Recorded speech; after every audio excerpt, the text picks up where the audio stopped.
Falar do Brasil em 2025 desperta praticamente todos os piores sentimentos que nós possamos ter.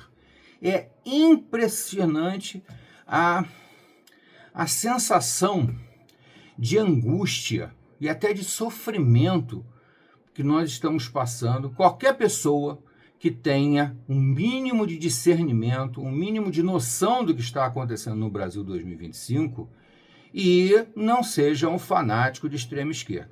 Qualquer pessoa que passar da linha da centro-esquerda, para a direita, está completamente consternada, se sentindo envergonhada, embaraçada, triste, tá entendendo? Revoltada, indignada.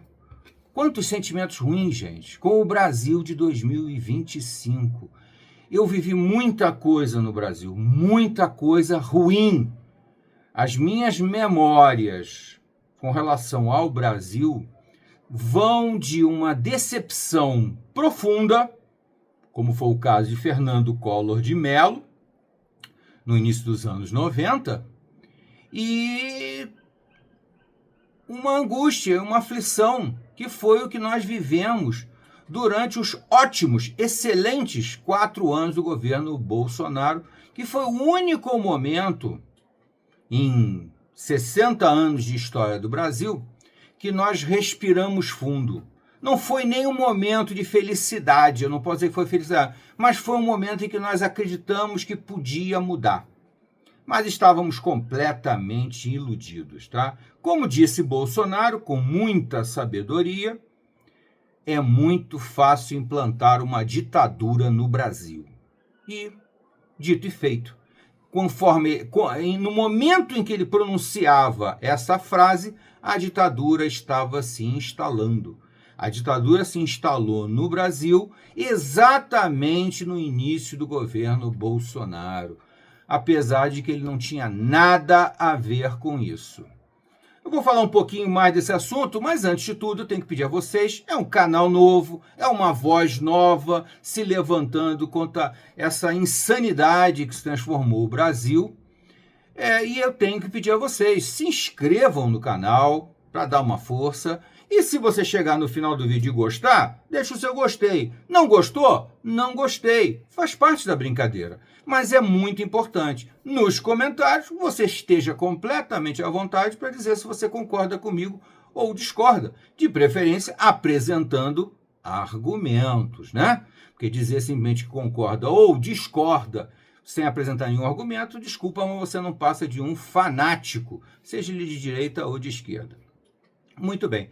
É muito triste, talvez, não sei nem se eu posso já dizer que é o ápice da ditadura no Brasil, o que aconteceu muito recentemente, ontem ou anteontem, que foi um jantar promovido exatamente pelo juiz que está sofrendo todas as acusações dentro do Brasil e fora do Brasil de ser o verdadeiro ditador brasileiro, Alexandre de Moraes, né? Alexandre de Moraes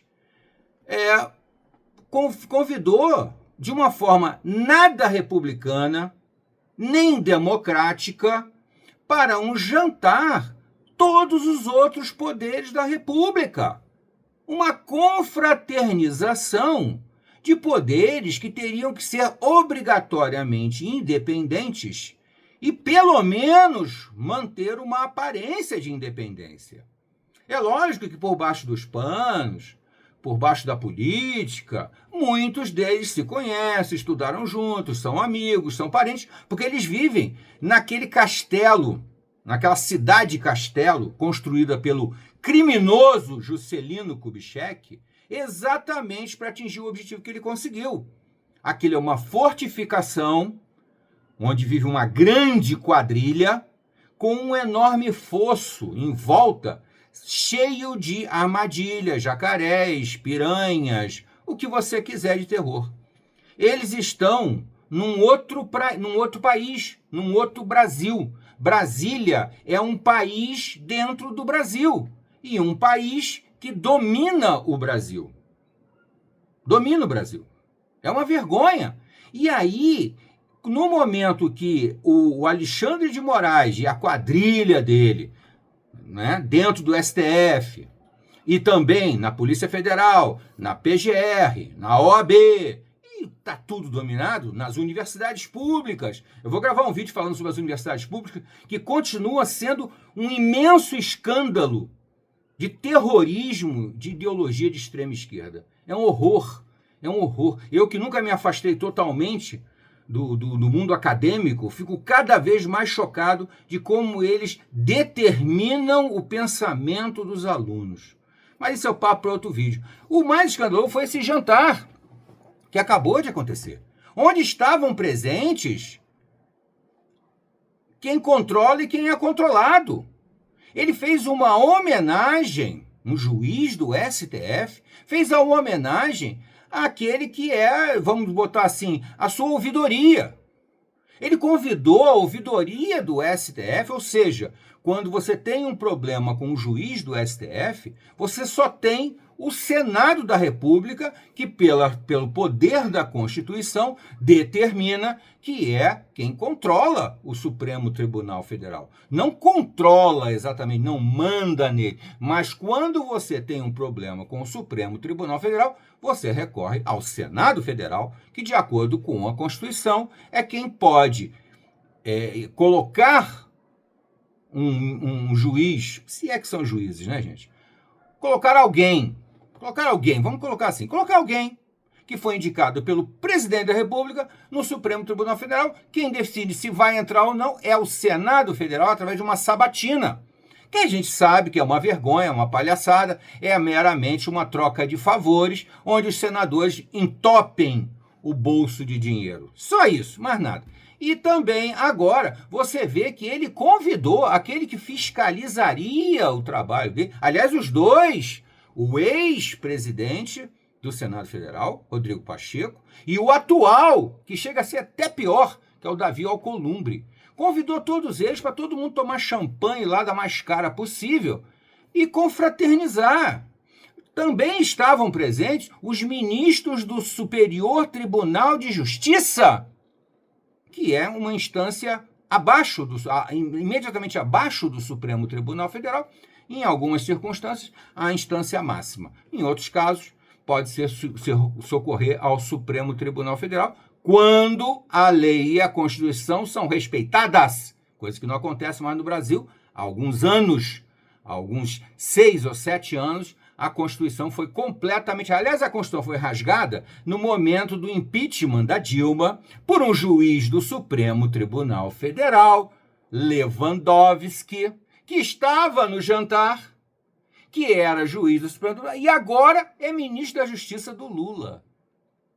Por isso ele rasgou a Constituição e deixou a Dilma elegível. É uma vergonha. Se você falar o que está acontecendo no Brasil, esse jantar entre os 3 poderes que deveriam ser independentes, meramente harmônicos, o que quer dizer harmônico? Um respeitar o outro. A harmonia dos poderes é respeito mútuo, mas não troca de favores ou de amizades. É uma vergonha. Se você falar o que aconteceu aqui nesse jantar com o executivo, legislativo, judiciário completo para um americano, é um escândalo. Se você falar para um alemão, é um escândalo. Se você falar para o japonês, é um absurdo. Se você falar para o inglês, pelo amor de Deus, isso não existe, não pode acontecer. Mas no Brasil pode tudo. No Brasil, que não tem mais a Constituição de 1988, que era uma porcaria, não era grande coisa, mas é a que nós tínhamos. Tinha que ser respeitada, até ela eles rasgaram. Uma Constituição de esquerda, mas não é suficiente para eles. Eles fizeram uma Constituição de extrema esquerda. Tá certo? Então, fiquem atentos, a situação do Brasil é trágica, limite. Não tem como piorar. Infelizmente, não tem como piorar. Até a próxima.